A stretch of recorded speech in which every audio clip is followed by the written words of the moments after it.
Jemari Arini merapikan buku-buku yang baru saja ia keluarkan dari kardus. Debu-debu halus menari-nari di bawah sinar matahari sore yang menembus jendela. Arini menghela napas panjang, menatap seisi rumah kontrakan barunya yang kecil. Ruangan itu tampak suram, dindingnya sudah menguning, dan aroma apek yang samar-samar masih tercium. Arini adalah mahasiswi rantau yang baru saja pindah ke kota ini untuk melanjutkan studinya. Hidup mandiri adalah impiannya, tetapi realitanya, ia merasa sedikit kesepian. Rumah kontrakan ini terletak di sebuah kompleks perumahan tua yang sepi.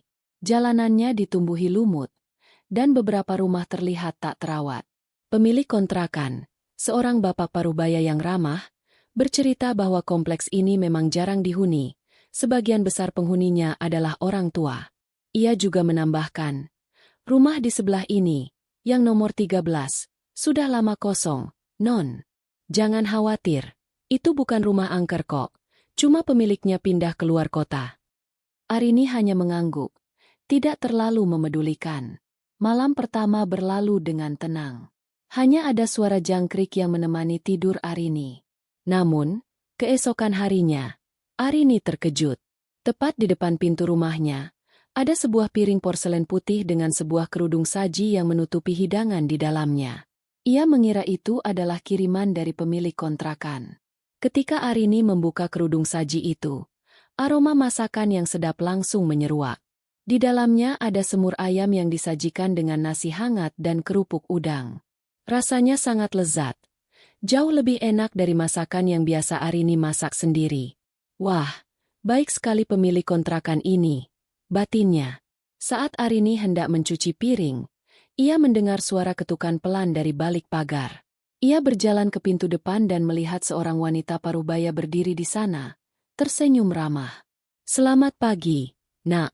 Sapanya. "Saya Lastri, tetangga sebelah. Maaf, saya tidak sempat mengetuk pintu tadi. Saya takut mengganggu tidurmu. Selamat datang di sini." Arini terkejut. Wanita itu mengenakan kebaya sederhana dan rambutnya disanggul rapi. Wajahnya tampak teduh dan menyejukkan. "Oh, ibu yang kirim makanan tadi? Terima kasih banyak, Bu. Enak sekali." Ibu Lastri tersenyum tulus. "Sama-sama. Saya melihatmu pindah kemarin. Jadi saya pikir kamu pasti belum sempat masak. Saya senang ada tetangga baru di sini. Rumah ini terasa sepi sekali." Mereka mengobrol sebentar dari balik pagar. Ibu Lastri bertanya tentang asal Arini, kuliahnya, dan banyak hal lainnya. Ia tampak sangat antusias dan ramah. Arini merasa nyaman. Ia tidak lagi merasa kesepian. "Kalau begitu, saya masuk dulu ya, Nak. Nanti lain kali kalau saya masak, saya kirim lagi." Pamit Ibu Lastri. "Jangan repot-repot, Bu," jawab Arini. "Ah, tidak merepotkan sama sekali. Anggap saja itu sambutan dari tetangga." Ibu Lastri masuk ke dalam rumahnya, sementara Arini menatap rumah di sebelahnya.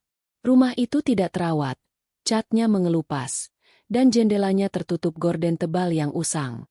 Arini tidak melihat tanda-tanda kehidupan di sana. Namun, ia juga tidak terlalu memikirkan hal itu. Ia merasa beruntung mendapatkan tetangga sebaik Ibu Lastri.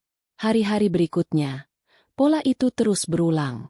Setiap beberapa hari sekali, sepiring makanan selalu muncul di depan pintu rumah Arini. Kadang-kadang rendang, soto ayam, atau bahkan gado-gado.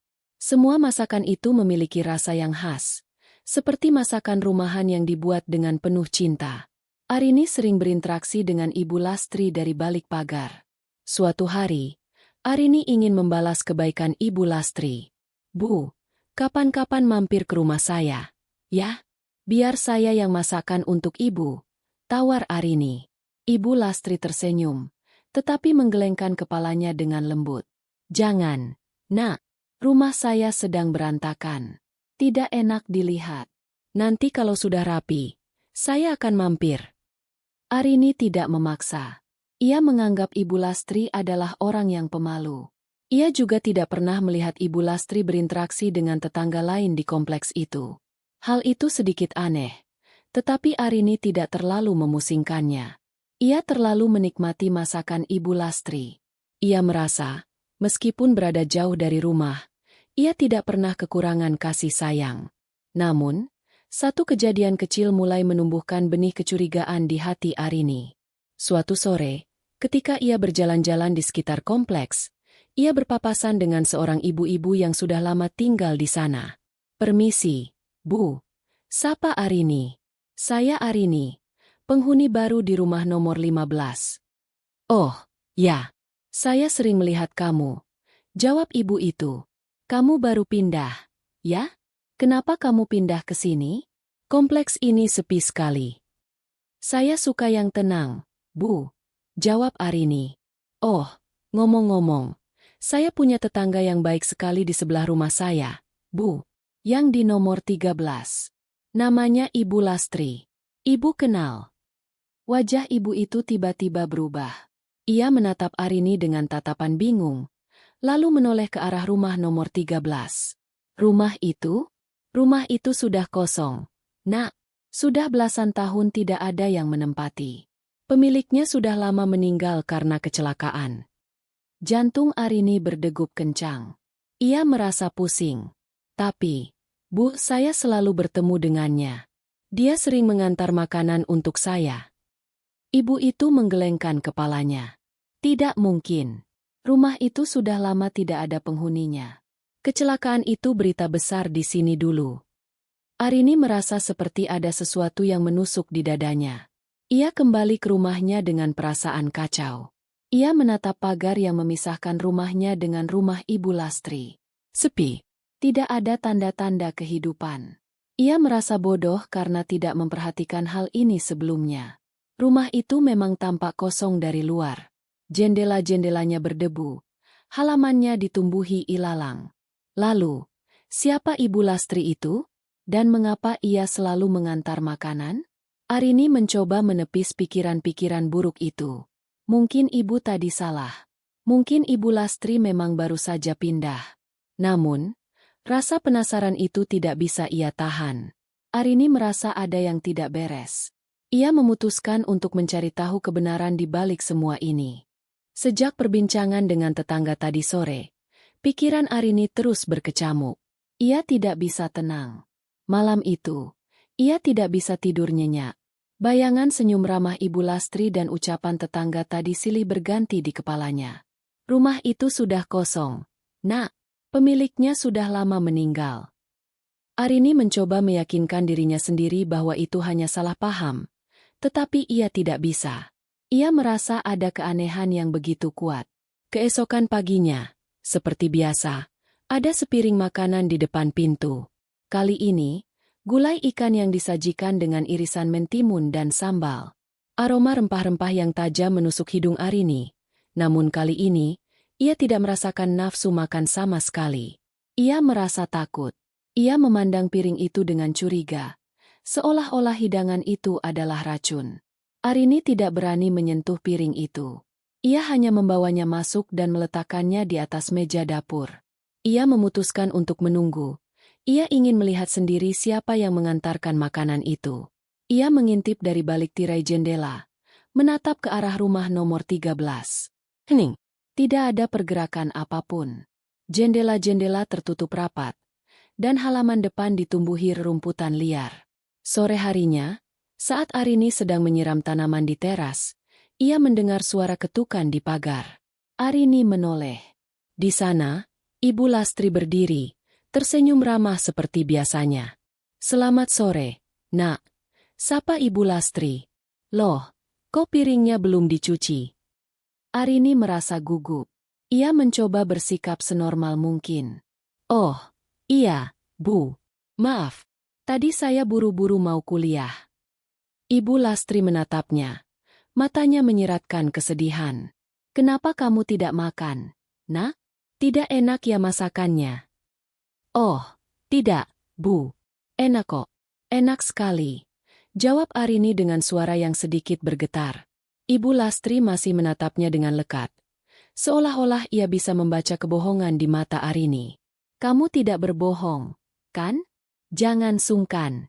Nak, kalau kamu tidak suka, bilang saja. Saya akan membuatkan yang lain. Tidak, Bu. Saya suka. Nanti saya cuci piringnya, kata Arini, merasa tidak enak. Ibu Lastri hanya tersenyum dan mengangguk. Baiklah, kalau begitu saya masuk dulu, ya. Meskipun percakapan itu terasa biasa, Arini merasa ada ketegangan yang tidak bisa ia jelaskan. Ia merasakan aura yang dingin dari Ibu Lastri. Seolah-olah wanita itu bukanlah manusia. Rasa penasaran Arini semakin besar. Ia memutuskan untuk melakukan investigasi kecil. Ia mencari informasi di internet tentang kecelakaan di kompleks perumahan ini 15 tahun yang lalu.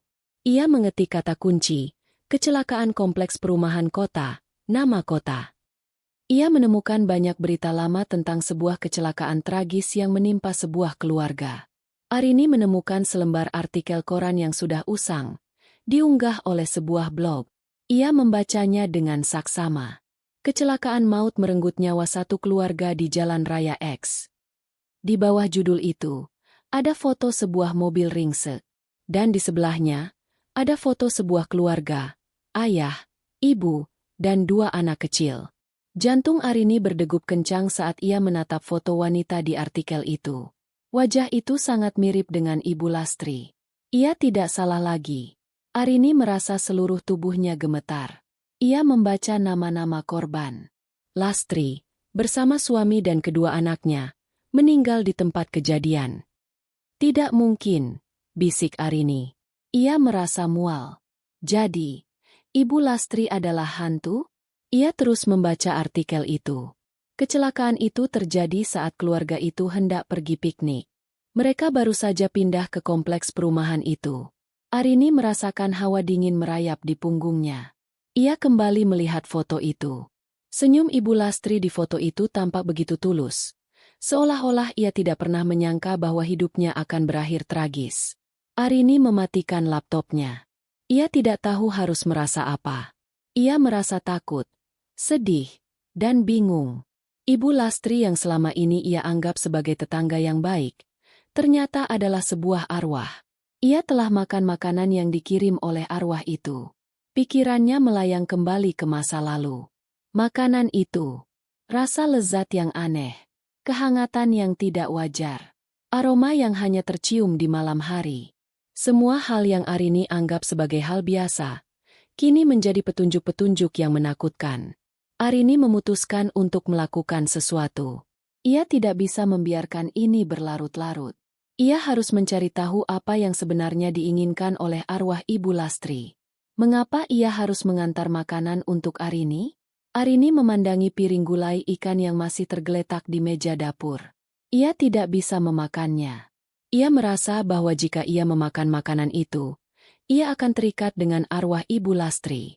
Ia merasa ada bahaya yang mengintai di balik kebaikan yang aneh itu.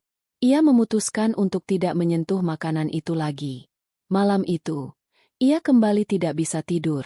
Ia mendengar suara-suara aneh dari rumah sebelah. Suara piring bergemerincing, suara sendok diaduk, dan suara kompor dinyalakan. Arini menutup telinganya dengan bantal, gemetar ketakutan. Ibu Lastri sedang memasak. Untuk siapa? Dan mengapa? Pagi harinya, rasa takut yang membekas dari malam sebelumnya membuat Arini merasa lemas. Piring gulai ikan yang semalam ia abaikan, kini sudah tidak ada. Meja dapur kembali kosong. Arini terkejut. Siapa yang mengambilnya? Pintu rumahnya terkunci. Tidak mungkin ada orang lain yang masuk. Atau, lebih tepatnya, makhluk lain. Ketika ia membuka pintu depan, Ibu Lastri sudah berdiri di sana, tersenyum dengan piring kosong di tangannya. Senyumnya tidak lagi terlihat ramah, melainkan menyimpan kesan yang aneh dan membingungkan. Saya ambil piringnya. Nak, makanan semalam tidak enak ya? Tanyanya. Suaranya terdengar lembut, namun ada nada dingin yang menusuk. Arini hanya menggeleng. Tidak, Bu. Ya. Saya kenyang. Syukurlah. Jangan tidak dimakan. Ya. Saya sudah susah payah membuatnya, kata Ibu Lastri. Ia tidak bertanya lebih lanjut, hanya tersenyum dan masuk ke rumahnya. Arini berdiri terpaku di depan pintu, menatap kepergian Ibu Lastri. Ia menyadari sesuatu yang sangat ganjil. Wanita itu berjalan dengan sangat cepat, nyaris melayang. Kakinya tidak menyentuh tanah. Arini mengucek matanya. Yakin ia hanya salah lihat. Namun, bayangan itu tetap jelas di pikirannya. Rasa takut bercampur dengan rasa ingin tahu yang kuat. Arini tidak bisa lagi mengabaikan keanehan ini. Ia harus menemukan jawaban. Ia berjalan keluar rumah. Kali ini dengan tujuan yang jelas. Ia akan menemui Ibu Lasti, tetangga yang Arini temui di awal kedatangannya. Arini harus meyakinkan dirinya sendiri bahwa Ibu Lastri yang ia lihat itu adalah hantu. Saat Arini sampai di rumah Ibu Lasti, ia mengetuk pintu. Tidak lama kemudian, Ibu Lasti membuka pintu. Arini, ada apa, Nak? Arini menghela napas, menguatkan diri. Maaf, Bu. Saya mau bertanya lagi tentang rumah di sebelah. Yang nomor 13. Wajah Ibu Lasti berubah cemas. Ada apa, Nak? Apa kamu diganggu? Saya ingin tahu lebih banyak tentang kecelakaan yang menimpa keluarga itu. Kenapa mereka bisa kecelakaan, Bu? Tanya Arini, suaranya bergetar. Ibu Lasti terdiam sejenak. Ia mengajak Arini masuk dan duduk di ruang tamunya. Dulu itu, mereka adalah keluarga yang sangat bahagia. Nak, mereka baru saja pindah ke sini. Bapaknya seorang arsitek, ibunya seorang guru masak yang sangat hebat. Nama istrinya Lastri. Arini merasakan merinding di sekujur tubuhnya saat nama itu disebut. Lastri itu orang yang sangat baik. Dia selalu mengantar makanan untuk tetangga-tetangga. Masakannya enak sekali. Hari itu, mereka mau pergi piknik. Kata Lastri, dia sudah menyiapkan bekal makanan spesial. Tapi, mobil mereka kecelakaan di tikungan tajam, tidak jauh dari sini. Katanya remnya blong. Tidak ada yang selamat. Lanjut Ibu Lasti, suaranya memelan. Lalu, apa piring-piring yang ia gunakan masih ada? Tanya Arini. Ia teringat pada piring porselen putih yang selalu ia temukan di depan pintu rumahnya. Ibu Lasti terdiam. Matanya menatap Arini dengan sedih. Piring itu punya Lastri. Nak, dia selalu bilang, kalau dia pakai piring itu, masakannya akan terasa lebih lezat. Setelah kecelakaan, piring itu ditemukan di dekat mobil mereka. Piring itu tidak pecah sama sekali. Makanya aneh. Setelah itu, piring-piring itu dikembalikan ke pemilik kontrakan, tapi mereka tidak mau menerimanya. Katanya, mereka ingin membiarkannya saja di rumah itu. Jantung Arini berdegup kencang. Piring itu. Piring yang sama persis yang ia temukan di depan pintu rumahnya setiap hari. Arini tidak bisa lagi menyangkal. Ibu Lastri yang mengantar makanan adalah arwah. Ia kembali ke rumah dengan perasaan campur aduk. Ia membuka laci di kamarnya dan mengambil sebuah buku agenda yang masih kosong. Ia mulai mencatat semua keanehan yang ia alami sejak ia pindah ke rumah itu. Makanan yang muncul, suara-suara aneh di malam hari, dan sekarang, cerita tentang piring porselen putih. Saat Arini sedang menulis, matanya tertuju pada sebuah berita lama yang ia cetak dari internet. Ia membaca ulang dengan seksama. Di salah satu paragraf, ada sebuah kalimat yang menarik perhatiannya. Polisi menemukan sebuah surat wasiat di dompet Lastri. Dalam surat itu, Lastri menulis bahwa jika ia meninggal, ia ingin kalungnya dikubur bersamanya. Arini mengerutkan dahi. Kalung? Apa hubungannya kalung dengan semua ini? Saat ia memikirkan hal itu, tiba-tiba ia mendengar suara ketukan di depan pintu. Arini bergegas membukanya. Di sana, Ibu Lastri berdiri, tangannya memegang sebuah kotak makan yang terbuat dari plastik. Ini makan malammu. Nak, jangan sampai tidak dimakan, ya. Katanya dengan senyum yang tidak sampai ke matanya. Saya sudah memasak dengan sepenuh hati. Arini menelan ludah. Ia tidak bisa lagi menerima makanan itu. Ia merasa bahwa jika ia memakannya, ia akan terjebak dalam perangkap Ibu Lastri. Maaf, Bu. Iya. Saya sedang tidak enak badan. Saya tidak bisa makan. Tolak Arini. Suaranya bergetar. Senyum di wajah Ibu Lastri perlahan-lahan memudar. Matanya yang semula teduh, kini terlihat kosong dan menakutkan. "Kenapa, Nak? Masakanku tidak enak?" Tanyanya dengan suara yang pelan, namun terdengar seperti gema di telinga Arini. "Bukan begitu, Bu. Tapi, saya sedang sakit perut." Arini mencoba beralasan. Tiba-tiba, kotak makan di tangan Ibu Lastri jatuh ke tanah.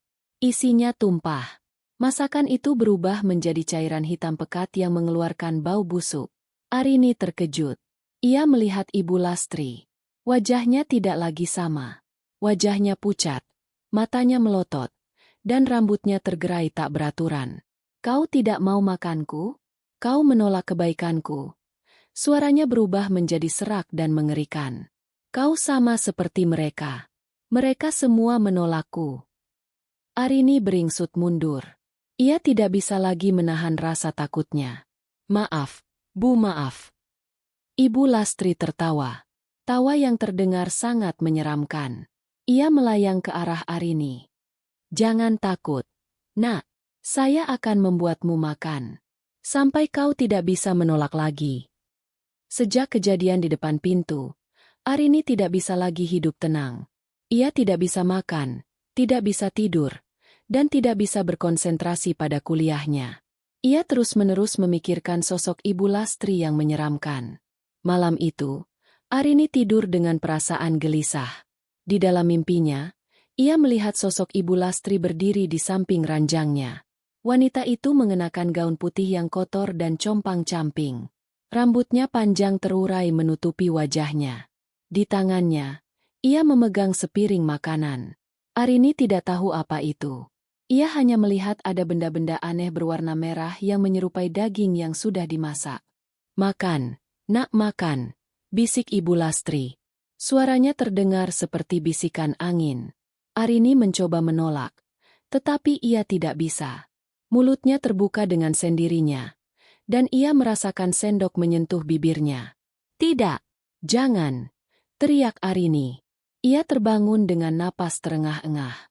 Keringat dingin membasahi seluruh tubuhnya. Jantungnya berdegup kencang. Ia menatap sekeliling kamarnya. Gelap, hening. Arini menghela napas lega.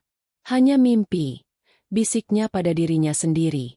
Namun, saat ia hendak kembali tidur, ia mendengar suara-suara aneh dari dapur. Suara piring yang bergemerincing.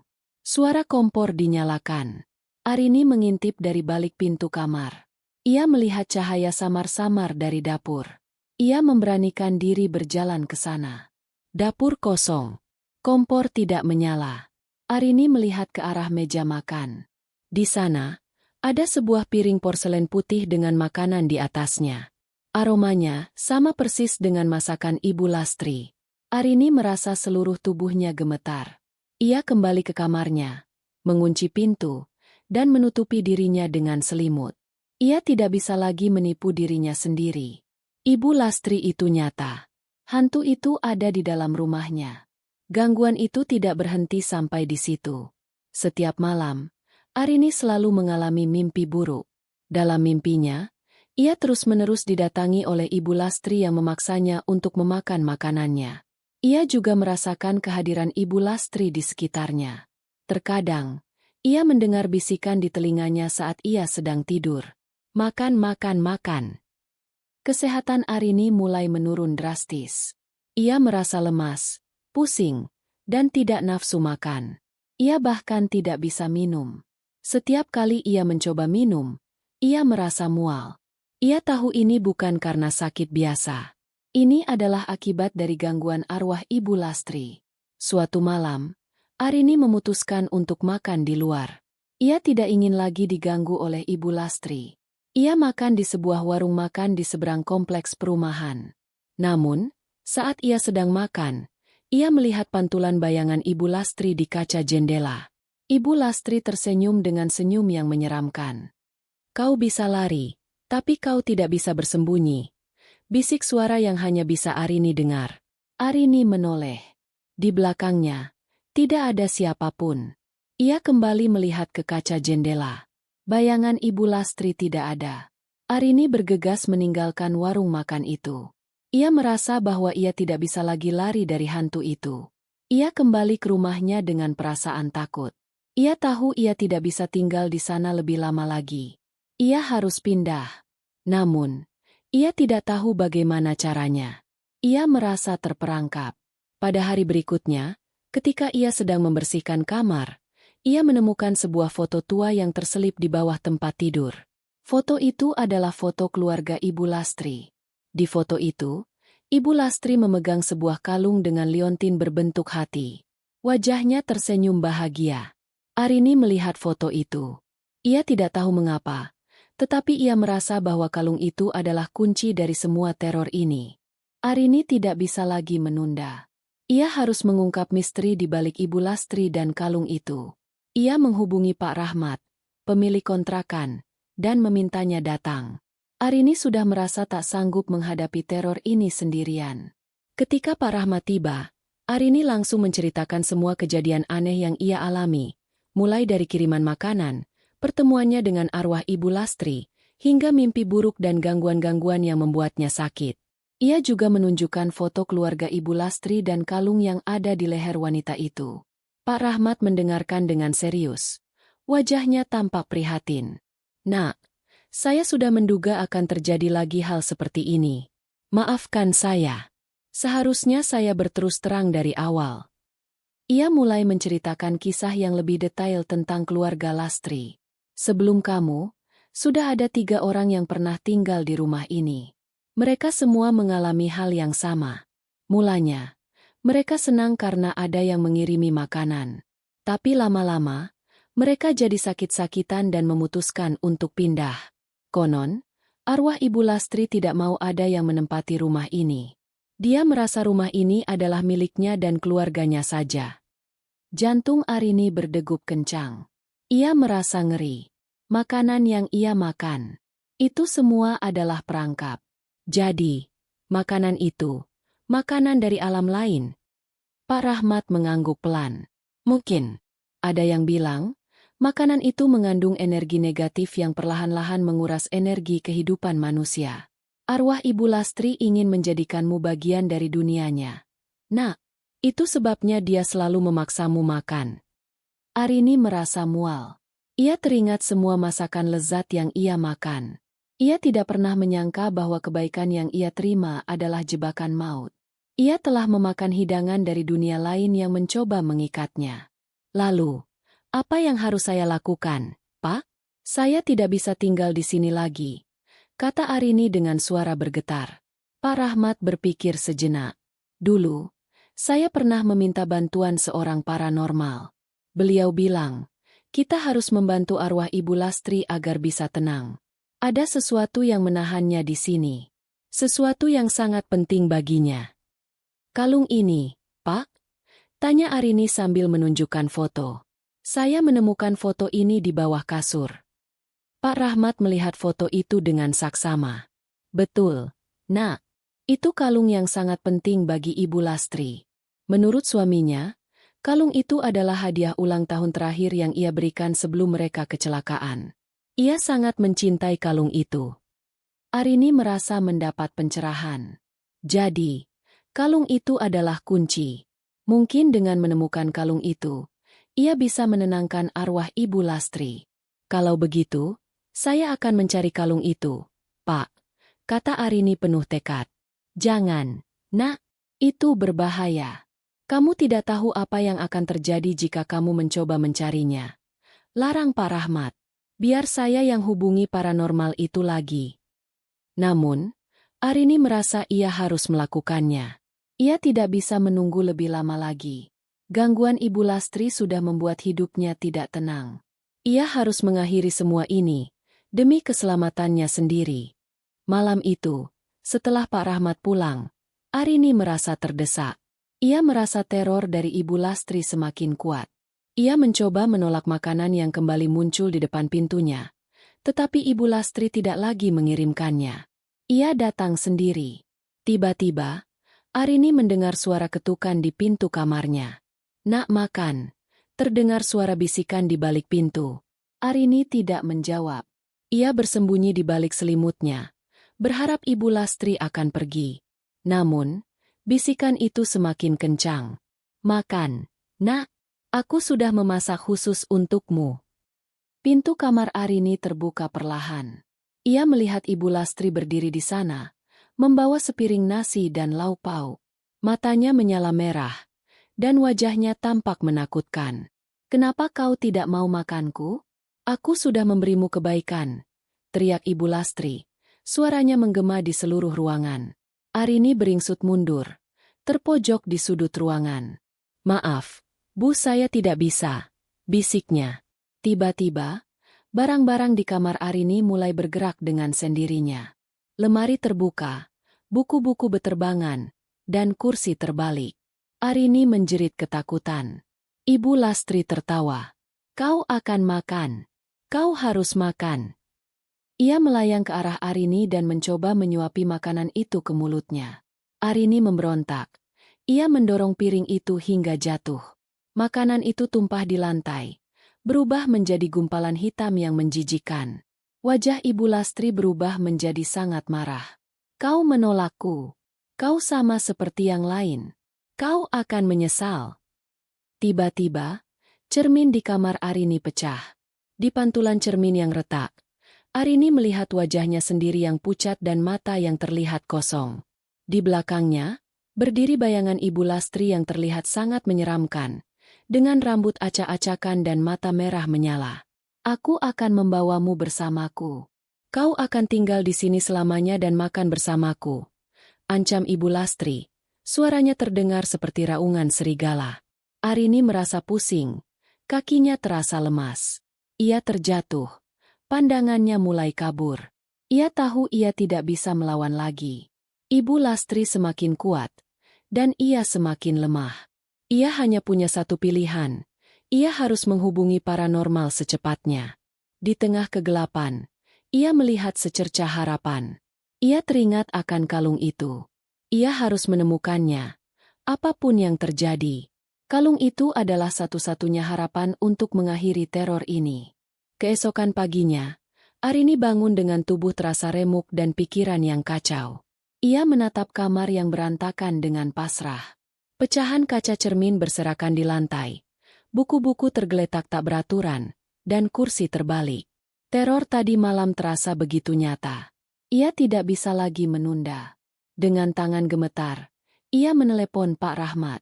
Pak, tolong saya tidak sanggup lagi, bisik Arini dengan suara serak.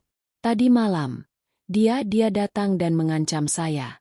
Saya harus pindah secepatnya. Tunggu, nak, jangan panik.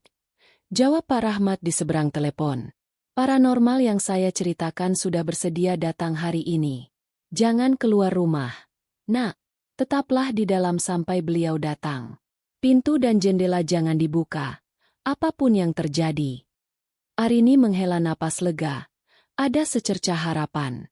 Ia mengiyakan dan segera mengunci semua pintu dan jendela, lalu duduk di ruang tamu, menunggu kedatangan paranormal itu. Ia mencoba menenangkan dirinya, tetapi setiap hening datang, ia merasa ada bisikan di telinganya. Aku tahu kau takut. Aku akan selalu bersamamu.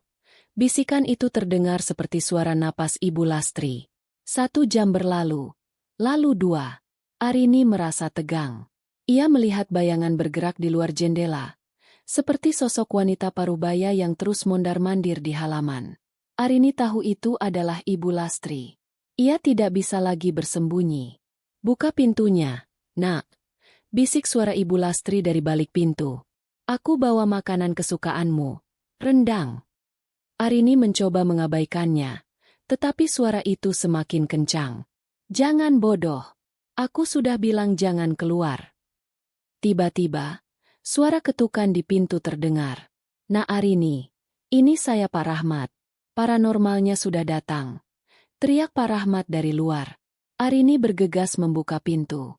Di sana, Pak Rahmat berdiri bersama seorang pria parubaya yang memakai baju serba putih. Pria itu tampak tenang, matanya tajam dan penuh wibawa. Nak Arini, ini Bapak Karsa. Beliau akan membantu kita, kata Pak Rahmat. Selamat siang, nak. Saya bisa merasakan energinya. Dia sangat kuat, kata Bapak Karsa. menatap ke dalam rumah. Apa kamu siap? Arini mengangguk mantap, meskipun ia merasa sangat takut. Saya siap, Pak. Saya ingin semua ini berakhir. Bapak Karsa masuk ke dalam rumah. Ia menyuruh Arini dan Pak Rahmat duduk. Arwah Ibu Lastri tidak bisa pergi karena ada sesuatu yang menahannya. Dia merasa marah dan tidak rela jika ada orang lain yang menempati rumah ini. Dia ingin semua orang merasakan apa yang dia rasakan. Jelas Bapak Karsa. Saya akan mencoba berkomunikasi dengannya. Tetapi kalian jangan ikut campur. Arini mengangguk. Bapak Karsa kemudian menutup matanya, mengucapkan mantra-mantra dalam bahasa Jawa kuno. Suasana di dalam rumah menjadi sangat dingin. Hembusan angin menerpa Arini, meskipun semua jendela dan pintu terkunci. Tiba-tiba, suara teriakan terdengar. Bukan teriakan Bapak Karsa, melainkan suara Ibu Lastri yang melengking. Pergi! Jangan ganggu aku. Lampu di dalam rumah berkedip-kedip, benda-benda berjatuhan, dan lukisan di dinding terlempar. Arini menjerit ketakutan, tetapi Pak Rahmat menenangkannya. Tahan, Nak. Bapak Karsa sedang melawannya. Kenapa kalian di sini? Kembalikan barangku. Kembalikan kalungku. Teriak suara Ibu Lastri, menggelegar di seluruh rumah. Arini teringat kalung yang ada di foto. Ternyata dugaannya benar. Kalung itu adalah kunci. Setelah kepergian Ibu Lastri, suasana di dalam rumah Arini kembali normal. Hening. Tidak ada lagi suara-suara piring bergemerincing atau bisikan mengerikan. Bapak Karsa terduduk di lantai. Napasnya masih terengah-engah. Pak Rahmat segera membantunya berdiri. Kita berhasil, kata Bapak Karsa. Tersenyum lemah. Arwahnya sudah tenang. Arini merasa lega luar biasa. Ia menatap kalung emas di tangannya. Kalung itu terasa hangat. Ia berjalan ke dapur, mengambil sebuah piring kosong, dan meletakkan kalung itu di atasnya. Ia tidak tahu mengapa, tetapi ia merasa harus melakukannya. Ia merasa kalung itu adalah milik Ibu Lastri. Kalung itu adalah ikatan Ibu Lastri dengan dunia ini, kata Bapak Karsa, seolah membaca pikiran Arini. Suaminya tidak ingin dia pergi, jadi dia menyembunyikan kalung itu. Dia berharap dengan begitu, arwahnya akan tetap bersamanya di rumah ini. Arini mengangguk. Ia mengerti sekarang. Semua kebaikan yang diberikan Ibu Lastri, semua makanan yang ia masak, bukan hanya untuk mengikat Arini, tetapi juga untuk mengusir arwah lain yang mungkin mencoba mengambil tempat di sana. Ibu Lastri terlalu terikat dengan rumah itu dan tidak ingin ada orang lain yang menempatinya. Saya harus mengembalikan kalung ini ke tempatnya semula, kata Arini. Saya akan menaruhnya di pot bunga tempat saya menemukannya. Jangan, Nak. Larang Bapak Karsa. Kalung itu seharusnya bersama Ibu Lastri. Biarkan dia membawanya. Arini mengerti. Ia akan membawa kalung itu ke makam Ibu Lastri. Tidak, Pak. Saya ingin mengembalikan kalung ini dengan cara yang lebih baik. Saya akan memberikan ini pada Ibu Lastri untuk terakhir kalinya. Ia mengambil beberapa potong biskuit dan segelas air putih, lalu menaruhnya di atas nampan di samping kalung itu. Ia meletakkan nampan itu di depan pintu rumah Ibu Lastri. Arini membungkuk dan berbisik. Ibu Lastri, saya harap ini bisa mengantar Ibu ke tempat yang lebih baik. Terima kasih atas semua makanan yang Ibu berikan. Arini kembali ke rumahnya. Tidak ada yang terjadi. Ia tidak melihat sosok Ibu Lastri. Tidak ada suara yang terdengar. Arini duduk di ruang tamu, membiarkan keheningan menyelimutinya. Malam itu, ia bisa tidur dengan nyenyak tanpa mimpi buruk. Keesokan paginya, ia membuka pintu dan melihat nampan itu sudah kosong. Biskuit dan air sudah tidak ada. Kalung emas itu juga menghilang. Arini tersenyum. Ibu Lastri sudah mengambilnya. Ia sudah pergi. Meskipun teror telah berakhir, Arini tidak bisa lagi tinggal di rumah itu. Setiap sudut rumah mengingatkannya pada malam-malam mencekam dan bisikan menakutkan. Ia menghubungi Pak Rahmat dan meminta bantuannya untuk mencari kontrakan baru. Nak, saya mengerti. Saya tidak akan menyalahkanmu jika kamu tidak mau lagi tinggal di sini, kata Pak Rahmat. Maafkan saya karena tidak jujur dari awal. Arini mengangguk. Tidak apa-apa, Pak. Saya mengerti. Mungkin memang saya yang harus ada di sini untuk mengakhiri semuanya. Arini berkemas. Ia tidak membawa banyak barang, hanya pakaian dan buku-bukunya. Ia meninggalkan rumah itu tanpa perasaan sedih. Ia hanya ingin cepat-cepat pergi. Sebelum pergi, ia berhenti di depan rumah Ibu Lastri. Rumah itu tampak lebih bersih. Ilalang di halaman depan sudah tidak ada, dan jendelanya tampak lebih terang. Arini tersenyum. Ia tahu Ibu Lastri dan keluarganya sudah beristirahat dengan tenang. Arini berjalan keluar dari kompleks perumahan itu. Ia menoleh ke belakang, menatap rumah kecil yang memberinya pelajaran besar dalam hidupnya. Ia tidak akan pernah melupakan pengalaman itu. Ia tidak akan pernah melupakan Ibu Lastri, sosok yang baik hati, tetapi terperangkap dalam kesedihan. Hidup Arini kembali normal. Ia fokus pada kuliahnya. Ia berteman dengan banyak orang, dan ia bisa makan dengan tenang tanpa merasa khawatir. Ia sering menceritakan kisah itu kepada teman-temannya.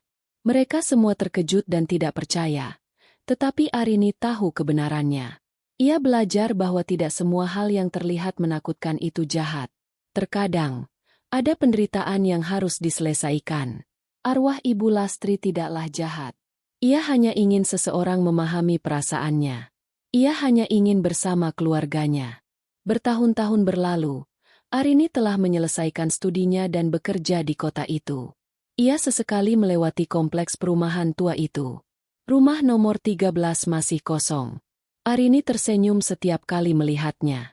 Ia tahu bahwa di balik tembok-tembok yang sepi itu, ada sebuah kisah cinta dan pengorbanan yang tidak akan pernah ia lupakan.